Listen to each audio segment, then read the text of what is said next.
What's up, guys? Welcome to our fourth module on part one of posting. I split this module into basically two parts, 4 and 5, because posting on TikTok, there's so much to learn, because that's what really makes this app so amazing, is that all the capabilities, the special effects, all the features they allow you to use is really what makes TikTok and separates it from other social media platforms.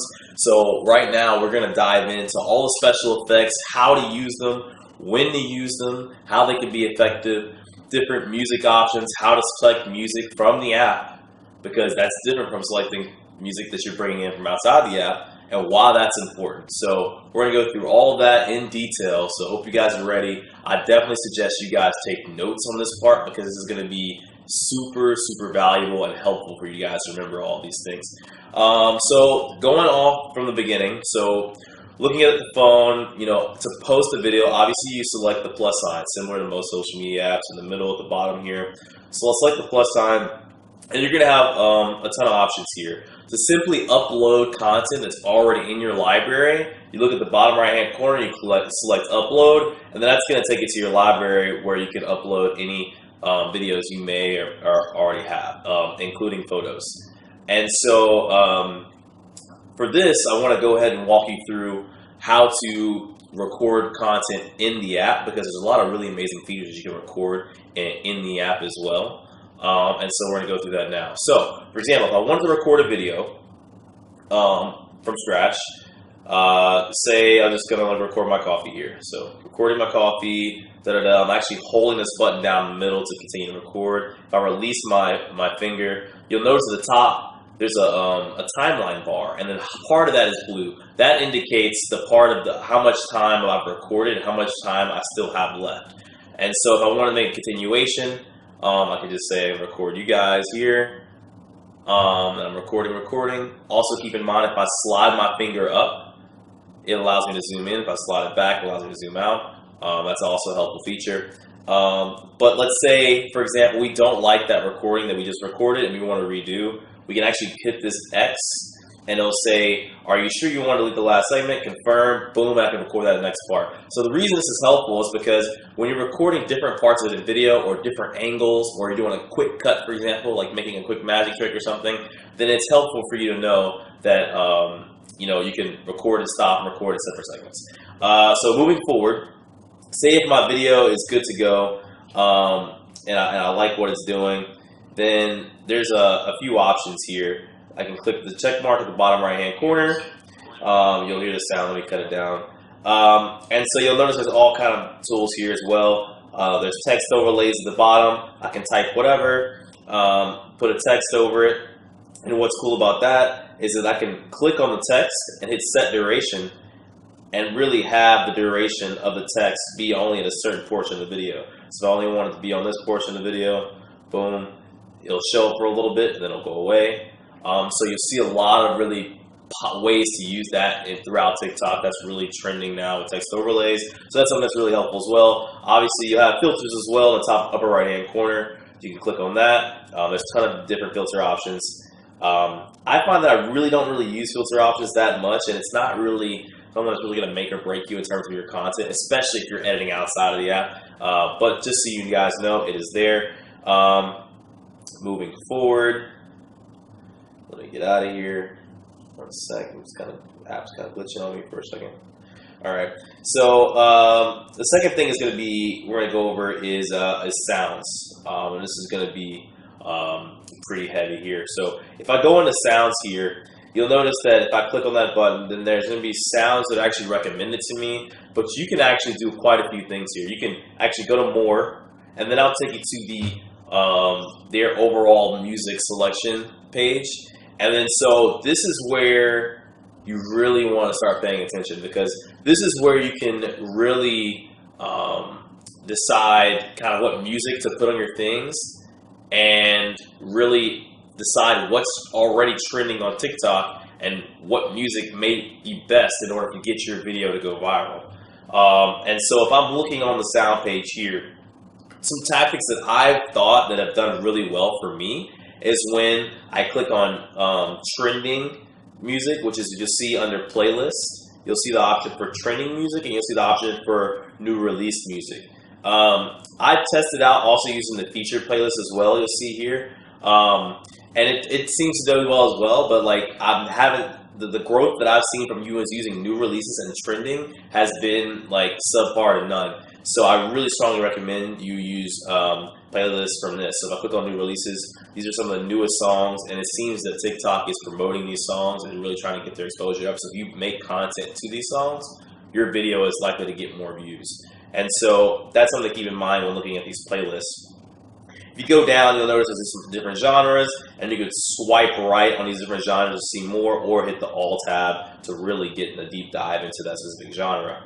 And so you can go down and see Sweat It Out playlist, which is mostly for fitness stuff. We have fitness content, electronic, stage and screen, the munchies. So you see they really get really playful with it. But moving forward, these are all good options. And you know, there's just a lot that you can use. Just trying to figure out how to go into the next stuff. So so you have that. So for the sake of the video, let me go ahead and click on trending, and let's say I want to use this first song right here. So what I would do is you can preview it by hitting the play button. You decide you like it, cool. You can hit that check mark. So now I have the song. One thing to note about once you've selected a song is you can actually edit the song itself. So if I click on sounds and hit the that little music note with the cut next to it, it actually allows me to edit where the song starts. And so this is huge, because if you want to time up certain parts of the video to hit certain downbeats of the music or hit certain parts of the music, you can do that by, you know, swiping left and right. Something to keep in note that's really, really important as well is that when you're editing the certain parts of the music, you need to keep in mind that you only have like 15 to 20 seconds, or maybe not even that much, probably like 17 seconds of the song to use. And it differs per song, so you don't really have a lot of wiggle room in terms of timing up the beat. So you definitely want to make sure that whatever portion of that that video you're trying to get to time it up, that it's within that 15-second range. Everything happens in that 15-second range. So there's that. And then you also, not only, so you have the music down, we have the text down, so let's talk about the effects now. If you go inside the effects window, there's a ton of different options here. And there's a lot of ways you can apply them. So there's visual effects, there's here, there's regular effects, there's transitions, there's splits, there's timing, and so these are all really helpful, and you can use them to an extent. So just for example, how to apply effects. Say if I wanted to do this effect here, I can actually apply the effect, and it looks really cool. And you see it's splitting it up in different frames and timing it up in different portions. And then you can also set the duration. So any effect or like text overlay, you can always set the duration so it only appears for a certain segment of that video. So that's important in terms of creativity and how you can really make things. So I can really just have the video be cool like this for a second and then go to normal, and just to give it a little more pop. And there's all kind of other effects too. A lot of these effects require face recognition. So if I was to record myself and look at the camera, then a lot of these things would happen. And it's endless. I could go on effects forever. There's like 50, they literally release effects every day. So I don't want to spend too much time on that, but just know that there's a ton of effect options there. It's limited only by your creativity because of all the options. And they're really helpful, and you'll see a lot of trends that are built on just specific effects. So that's really cool as well. Stickers I don't really use as much, but they're cool. I haven't really played around with them. But yeah, you can put stickers on your videos, you can place those, and that's really cool, but overall I don't really use them. So we'll get out of this for now, and I want to go over the next thing, which is the timers and everything else. So if you look at the right hand of the screen at the moment when we're in the recording app, you can see a lot of options here. One to flip the screen, one to change the speed, beauty, on and off, filters, timer, flash.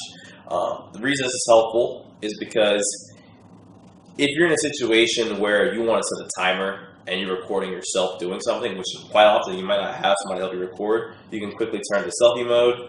What's up, guys? You can see me. And I can quickly do something like set my timer for, let's say, 3 seconds. And not only can I do that, I can actually set where I want the timer to end. So there's a certain part of the song where I want the timer to stop, and I want to record another part of the video. I can actually do that, and that's really helpful if like there's a downbeat and you want to change something quickly in the video. So for example, if I start countdown 3, 2, 1, and I'm like make a little thing, blah blah blah, da, da, da, and it'll stop automatically at the point I set, boom, and then I'm good to go for the next portion. And I can just go back on the timer and set it again. And that's really, really helpful. And I found for transitions, if you're making them yourself, it's something really easy that you can do, especially if your phone's on a tripod to do quick cuts. Secondly, if I had a sound uploaded, which I don't now, then you would be able to time it up to a specific beat or downbeat. So that's when it becomes really helpful. Another thing that I want to mention to you guys as well is this timer bar here. This allows, like, for example, if I have a sound, which I'm going to go play a sound right now, go find a random sound, go to the trending playlist, get this sound. What this allows me to do, if I'm recording some music, you'll notice that it's playing in slow-mo, or slower when I go to 2x, and even slower when I go to 3x. What this helps is that if I don't really know the words to a song, or I'm trying to like time it up exactly, I can actually slow the song down and then do the thing in slow-mo, and then when I actually play the video, for example, say if I film on 2x and I'm like going through the song, you know what I'm saying? So I'm going to the song, and then what happens is if I play it, it's going to speed it up to the beat, to actual normal speed. And so that motion I just did is going to be sped up with the song itself. So it'll look something like this.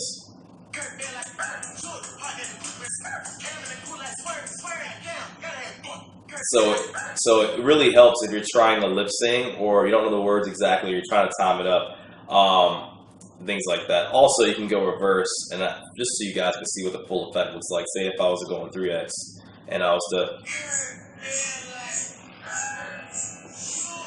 so you can see how fast it actually is moving.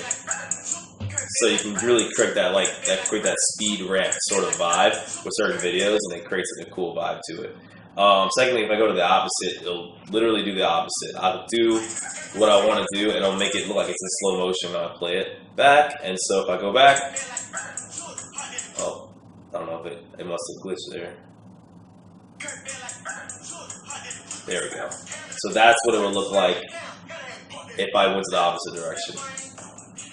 So that's some cool things to think about, and in ways you can kind of begin to start thinking about how you're going to post and different things you can use, because it gets really, really cool with a lot of things you can do. Secondly, if you look at the bottom of the screen, you'll notice there's a 60-second timer here, and if you want to do 60-second videos, most videos are 15 seconds, that's kind of the default. You have photo template options, so if you're a photographer, I will be honest, not a lot of people use this on TikTok, so this feature you don't really pay too much close attention to, so you can feel free to skip forward. But these are different templates that you can use if you just want to put photos. It'll make it, and it'll like find little default, little cute little ways to put your photos. But I found that nobody on TikTok uses these, and they don't really perform that well. So that is an option as well. For me, just so you guys, while you guys are here, if you're on the plus sign, you also have the option of going live if you have, I believe, over 1,000 followers. So I can go live right now and then, edit the description of my live video and press go live. Not everybody will have that feature though. It's only if you have, I think at the moment of recording this video, it's over 1,000 followers. So that's something that could be helpful. Secondly, I know it was a mouthful, but stay with me. We're getting through it. Something really important that I want to discuss is setting thumbnails. That's something I haven't really discussed. So let's say you have a video uploaded for the sake of the video, I'm gonna just upload something I posted before. Say I have this video uploaded and I want to upload it from my library. Obviously, I have the options to trim it, and so I'll go to next. Say I think it's good and I like it. I'm gonna hit next. One thing that you want to keep in mind is that in the right hand corner you have the select cover option. That's something you always want to select, because it's going to allow you to select about 0.2 seconds of the clip to be like a little GIF sort of thumbnail. And so you want to make sure that part is really engaging. So for me, if I'm going to make a post, I want to make sure it's something that's going to like be really engaging, because that's what people are going to see when they're scrolling down a timeline, or if they're looking at your home page or your actual home screen or where your profile is. That's the image they're going to see on repeat. So you want this image to be a super attention grabbing. So every time I do this, I always make sure I stop at a really engaging point. So you keep in mind. Always make sure all these are selected to the right, allowing comments, allowing duets, saving to album, things like that. I think that's all important. And yeah, so that's the biggest part there. While we're here, I'm gonna go ahead and discuss hashtags and tagging. If you select hashtags here at the bottom, it'll actually type in the hashtag for you. That also can be done by just simply typing the hashtag as well. It'll bring up the same options. But what's important to know is that you see these little fire emojis next to the hashtags. That tell you what's trending on TikTok, and it kind of gives you, what it's doing is basically telling you the top couple hashtags are most used at the moment that are trending on the For You page, which I mentioned before is like similar to Instagram's popular page. So you have those options, and yeah, a lot of people are using those. And then you also have the likes, which is also other options. And I noticed that the ones that seem to have the thumbs up are usually could be also sponsored posts that TikTok is promoting as well. So that's that. You can also type in your own hashtags, which is helpful, because if you type in, like, let's say fitness, for me, you'll see how many people have viewed that specific hashtag, and so it kind of gives you an idea of like, okay, well, 197 million people use this hashtag, and that's helpful because you want to use hashtags that have more views on them, because that's going to allow you to get more exposure as a creator. For me, I'll always tend to hashtag 2 to 3 on every video, and I always make sure it's I try to incorporate something that's popular that TikTok is pushing itself, and so that's increasing my chances of getting engagement. And so that tends to work really well. In terms of adding people, obviously you can add whoever in videos. I haven't really done that too much because I don't really post a lot of collaborations, but if you were, that'd be helpful. I'm trying to think if I'm forgetting anything else that I want to cover on this.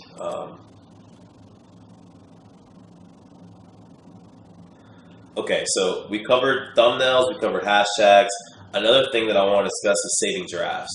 Let's say you kind of like this, but this video that you've done, but you think you might be able to make a better version. This is a feature that I'll always do, and that's saving drafts. Or say you like a video, but you don't want to post it till later, but you want to go ahead and get it prepared. You just click on drafts at the bottom left-hand corner, and to access your drafts, you're looking at your home page, you can just click here on the so you guys can see on the left corner where it says drafts, and then you'll have all of your drafts available here, and it's to easily tap back into them. You can play them before tapping into them, going back, and you just hit confirm. Or if you want to post this one, just hit next. You have options to edit and things like that. So they really make it super easy to organize your posts, select drafts, and everything of the sort. So we've covered music, we've covered effects. We covered text overlays, we covered setting thumbnails, saving drafts.